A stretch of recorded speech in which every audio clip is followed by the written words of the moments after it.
काय म्हणतात राऊत साहेब, महापालिका निवडणुकांमध्ये बिनविरोध उमेदवार जे निवडून आले आहेत, मनसेनं काल पत्रकार परिषदेत शिवसेनेचेही नेते होते. ठाण्यामध्ये कशा पद्धतीने उमेदवारांना उपमुख्यमंत्र्यांच्या बंगल्यावर पोलिसांकर्मी नेलं जात आहे हा व्हिडिओ त्यांनी रिलीज केला. प्लस मनसे या प्रकरणी न्यायालयातही जात आहे. ठाण्यामधलं जे चित्र किंवा व्हिडिओ काल मनसेचे ठाण्यातले नेते अविनाश जाधव, शिवसेनेचे नेते राजन विचारे यांनी समोर आणला तो अत्यंत गंभीर आहे. पोलीस उमेदवारांच्या घरात जातात, गेले, मग मनसे असेल किंवा शिवसेना असेल, आणि त्यांना घरातून पकडून गाडीत टाकून एकनाथ शिंदेंच्या ठाण्यातल्या घरी आणतायत. हे काम पोलिसांना दिलं आहे, हे काम पोलिसांना दिलं आहे, आणि पोलीस ते इमानतबारे करतायत. आपल्या वर्दीची शान न राखता पोलीस ते काम करतायत. किंबहुना पोलिसांचाही नाईलाज असेल, पोलिसांनाही धमक्या दिल्या असतील, तुला चंद्रपूरला पाठवू, तुला गडचिरोलीत पाठवू. पण निवडणूक आयोगासमोर हे आता चित्र आल्यावर निवडणूक आयोग काय करणार आहे? तुम्ही याचा अर्थ तुम्ही शिवसेनेला किंवा मनसेला घाबरलेला आहात. तुमच्यासमोर ते लढायला नको आहे. तुम्ही मशाल असेल, इंजिन असेल याची भीती घेतलेली आहे. तुम्ही लढा ना आमच्यासमोर. तुम्ही लढायला काहीच हरकत नाही, आम्ही लढायला तयार आहोत. खरं म्हणजे तुम्ही आमचं चिन्ह चोरलेलं आहे, पक्ष चोरलेला आहे, तरी आम्ही तुमच्याशी लढतो आहोत. एकनाथ शिंदे यांच्यामध्ये हिंमत आणि मर्दानगी असेल तर ते असे उद्योग करणार नाही. पण त्याने आयुष्यभर असेच पाठीमागून खंजीर खुपसण्याचे उद्योग केलेले आहेत. ठाण्यामध्ये जो प्रकार घडला किंवा घडतायत, घडवले गेले, त्या संदर्भात न्यायालयात जाणं, कारण निवडणूक आयोग काही करणार नाही. अहवाल मागवेल, चौकशी करेल, आमचं लक्ष आहे सांगेल. न्यायालयात जाणं हा एकमेव मार्ग त्याच्यासमोर आहे, आणि न्यायालयात जर कोणी जात असेल तर त्याचं स्वागत केलं पाहिजे. यावरून लोकांच्या मनामध्ये मोठा रोष असलेला पाहायला चीड आहे, चीड आहे. लोकांच्या मनात चीड आहे, आणि ती चीड तुम्हाला मतपेटीतून दिसेल. तुम्हाला वाटत असेल अशा प्रकारे उमेदवार पळवल्याने, मताला 10,000 15,000 वाटल्याने मुंबई ठाण्यातल्या मतदारांवर फरक पडेल, तर तो भ्रम आहे. जे विधानसभेला लोकसभेला झालं ते महापालिकेत होणार नाही याची मला खात्री आहे. पुलाव्यातलं तुम्ही म्हणत होतात राहुल नार्वेकरांचा आज जो अहवाल मुंबई महापालिकेने राज्य निवडणूक आयोगाकडे सादर केला, त्यात त्यांचं म्हणणं आहे की तिथला जो आरोप होता नाही, त्याचं वर्तन अयोग्य होतं. नाही, आरोप मग विधानसभा अध्यक्षांचं वर्तन काय होतं? आरोवरती विधानसभा अध्यक्षांचा दबाव होता, हे अहवालात का आलं नाही? विधानसभा अध्यक्षांनी अशा प्रकारे रांगेत उभं राहून समोरच्या उमेदवारांना धमक्या दिलेल्या आहेत, ते अहवालात का आलं नाही? हरिभाऊ राठोड यांची तक्रार आहे, मनसेचे उमेदवार बबन महाडिक यांची तक्रार आहे. हे जे व्हिडिओ समोर आले त्याला विधानसभा अध्यक्ष सरळ सरळ धमक्या देत आहेत, दबाव आणत आहेत. पोलीस कमिशनरला फोन करून राठोडांची सुरक्षा काढण्याची धमकी देत आहेत. हे अहवालामध्ये का आलं नाही? विधानसभा अध्यक्षांना वाचवलं जाते अधिकाऱ्यांवर. बघा, जसं पार्थ पवार प्रकरणामध्ये तहसीलदारांना अडकवून पार्थ पवार आणि त्यांच्या नातेवाईकांना वाचवलं, काय ते मुंडवा जमीन प्रकरणात पार्थ पवारला कुठे अटक झाली? अटक भलत्यानाच झाली, अधिकाऱ्यांना अटक झाली, त्यांचा बळी घेतला, अधिकाऱ्यांचा, तहसीलदारांचा बळी घेतला.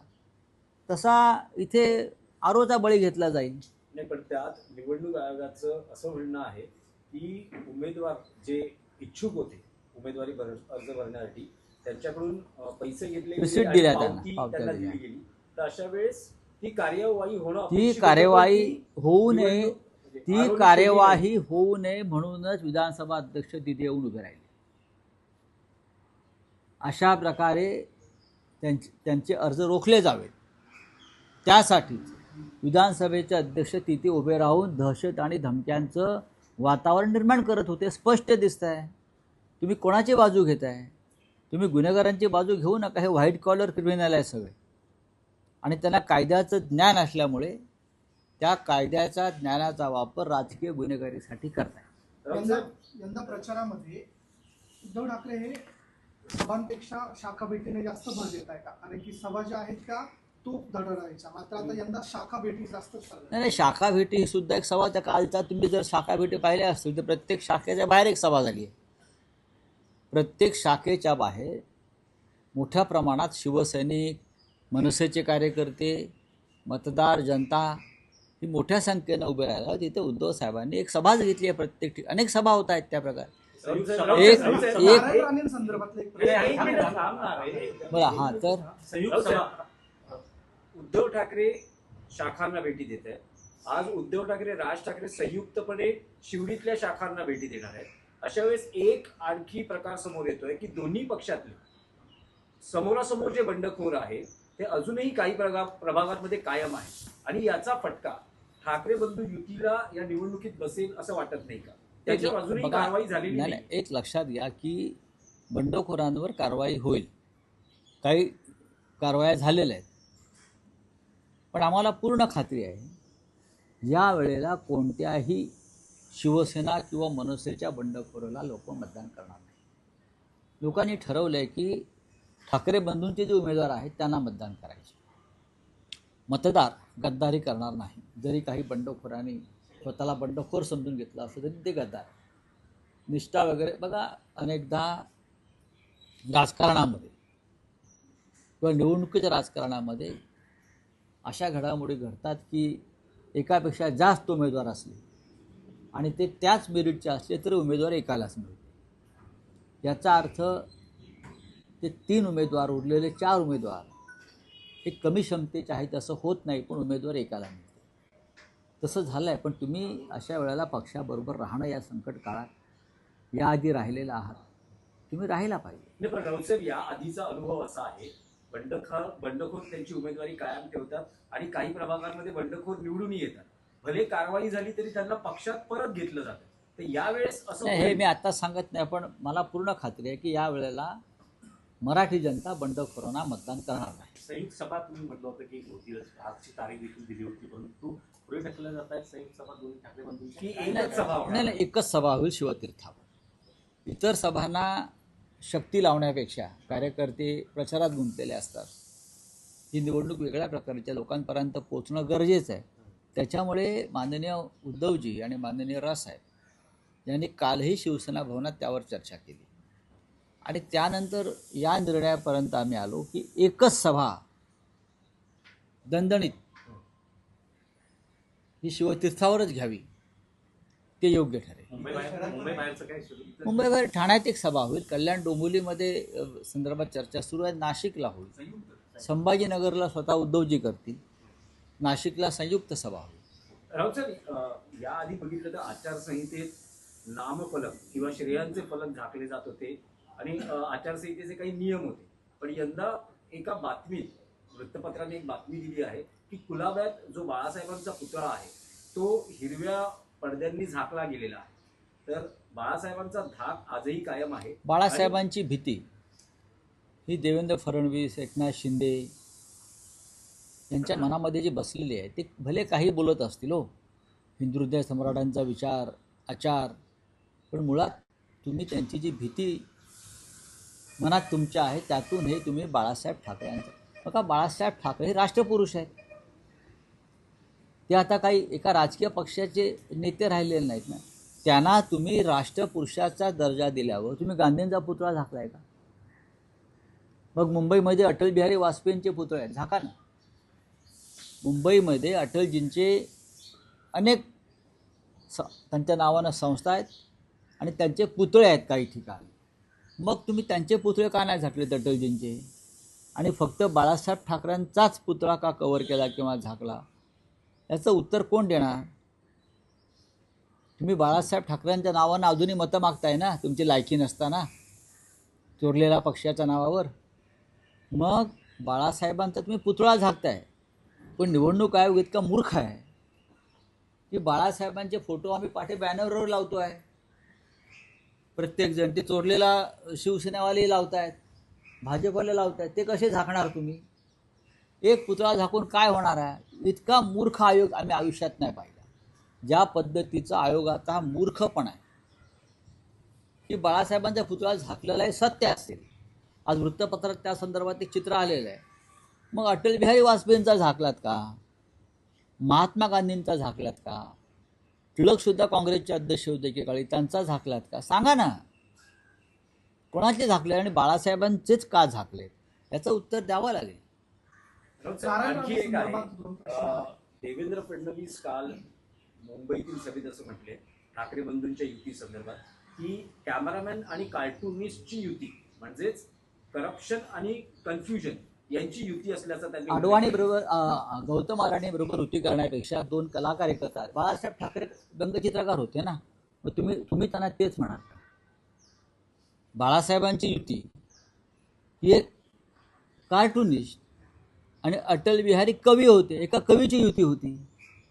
त्याच्यावरती काय म्हणणं आहे मिस्टर फडणवीसांचं? सांगा ना मला.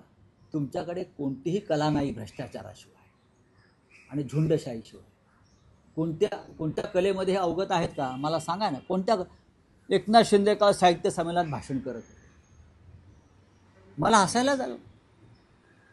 डेप्युटी सीएम एकनाथ शिंदे, मुख्यमंत्र्यांना आमंत्रण असायला पाहिजे, ते राज्याचे प्रमुख आहेत. मुख्यमंत्र्यांना बोलवलं म्हणून मलाही बोलवा असा हट्ट शिंदेच्या लोकांनी साहित्य संमेलनात धरला का? मोठी देणगी दिली असेल तर दिल्लीत दिली होती.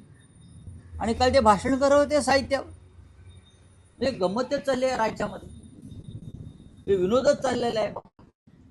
फडणवीस असंही म्हणाले म्हणजे फडणवीस काय म्हणतात त्याच्यावरती ते मुख्यमंत्री आहेत म्हणून त्यांचं ऐकलं जातं. ऑफकोर्स ते या राज्याचे सन्माननीय मुख्यमंत्री आहेत म्हणून आम्ही त्यांचं ऐकतो, त्यांच्या बोलण्याचा विचार करतो गांभीर्यानं. ते जेव्हा मुख्यमंत्री नसतील तेव्हा त्यांचं कोणीच ऐकणार नाही, त्यांच्या पक्षात सुद्धा कोणी ऐकणार नाही. ते काही बोलतील. एक कार्टुनिस्ट कॅमेरामॅन व्हायला किती संघर्ष आणि अभ्यास करावा लागतो हे त्यांना कळणार नाही. ते वकील झाले पण वकिली केली का? अजिबात नाही. नाही, पण त्यांनी म्हटलं करप्शन आणि कन्फ्युजन असाही उल्लेख केला. करप्शनचा बादशाह कोण असेल तर भारतीय जनता पक्ष आहे. करप्शन काय लेवलला आहे त्यांच्या सरकारमध्ये अजित पवारांनी सांगितलं की भाजपची भूक बकासुराची आहे. माझ्यावर 70,000 कोटीचा आरोप केला आणि मी त्यांच्याबरोबर पक्षात आहे, यापेक्षा भ्रष्टाचाराचा पुरावा काय भाजपला? स्वतः त्यांच्या डेप्युटी सीएमनी भ्रष्टाचाराचा पुरावा दिलेला आहे. हो हां, मुंबई विकली अडाणींना, हा भ्रष्टाचार नाही का? हा भ्रष्टाचार नाही.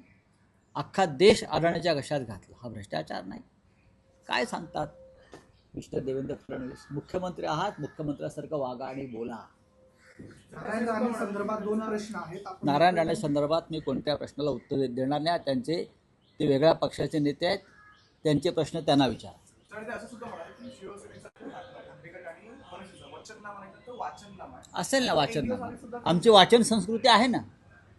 आम्ही सुशिक्षित लोक आहोत. तुमच्या पक्षातल्या लोकांना लिहिता वाचता येत नाही आणि साहित्य संमेलनात जाऊन भाषणं करताय. काय सांगताय तुम्ही? आहे ना, काय ते बोलतील ते आहे. पण तुम्ही वचननामा आमचा वाचलाय, किती ताकदीचा आहे तो फडणवीसांनी, म्हणून त्यांना बोलावं लागतं. ठाकरे आता ज्यांना वंदे मातरमची अलर्जी आहे त्यांच्यासोबत जाऊन बसतो. तुमची अलर्जी कोणाला आहे? हे वंदे मातरमवर जेव्हा चर्चा झाली पार्लमेंटला तेव्हा देशाने ऐकलं. राष्ट्रीय स्वयंसेवक संघानं कधी स्वातंत्र्याच्या लढ्यात भाग घेतला नाही, कधी वंदे मातरम म्हटलं नाही, कधी आपल्या कार्यालयावर तिरंगा फडकवला नाही. अशा संघाचे कार्यकर्ते आम्हाला वंदे मातरमवर सांगतायत, हे गंमत आहे. 50 वर्ष देशाच्या स्वातंत्र्यानंतर ज्या राष्ट्रीय स्वयंसेवक संघानं आपल्या कार्यालयावर राष्ट्रध्वज तिरंगा फडकवला नाही, ज्या राष्ट्रीय स्वयंसेवक संघाचा एकही कार्यकर्ता देशाच्या स्वातंत्र्य लढ्यामध्ये कधी उतरला नाही, साधी कधी काठी लाठी खाल्ली नाही, कधी शहीद झाले नाहीत, आमच्या महाराष्ट्राच्या लढ्यामध्ये, संयुक्त महाराष्ट्र लढ्यामध्ये हे कधी नव्हते. आणि हे आम्हाला वंदे मातरमवर आता आम्हाला प्रवचनं देत आहेत, ज्ञान देत आहेत. तर भाजपची सत्ता असलेल्या इंदूरमध्ये 15 लोकांचा मृत्यू झाला. आता गांधीनगरमध्ये देखील महापालिकेमध्ये भाजपची सत्ता आहे, तिथे 104 मुलं आजारी पडले. ही अवस्था आहे भाजप शुद्ध शासन- पाणी नाही या राज्यामध्ये, पोटभर अन्न नाही मोदींच्या राज्यामध्ये, स्वच्छ पाणी नाही, हवा नाही, काही नाही, आणि तरी म्हणतात सगळं काही एकदम छान आहे, मस्त आहे. चला, थँक्यू. प्रताप साहेब, मुंबई अध्यक्ष भाजपचे सर, इनमें कहना चाहेंगे जो है इनके ऊपर जो है टिप्पणी की गई है, कार्टूनिस्ट और कैमरामैन की युति कहा जा रहा है. देखिए, कार्टूनिस्ट और कैमरामैन की युति, ये अगर देवेंद्र फडणवीस को बहुत दर्द देता है तो ये कला का अपमान है, संस्कृति का अपमान है. एक कार्टूनिस्ट जो राज ठाकरे जी है, एक कार्टूनिस्ट होना आसान बात नहीं. बाला साहब ठाकरे भी कार्टूनिस्ट रहे, RK लक्ष्मण रहे, हाँ, बहुत बड़े बड़े कार्टूनिस्ट इस देश में और विश्व में हुए हैं. और उद्धव ठाकरे जी जो कैमरामैन है, वो कैमरामैन होने के लिए बहुत पढ़ाई लिखाई करनी पड़ती है, जो आपके पास वो क्षमता नहीं है.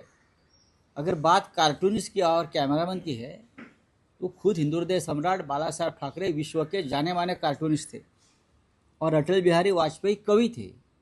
तो उस जमाने में एक कार्टूनिस्ट और कवि की युति हो गई थी, तो उसके ऊपर भी आपको दर्द है क्या? छोड़ दीजिए. प्रताप सर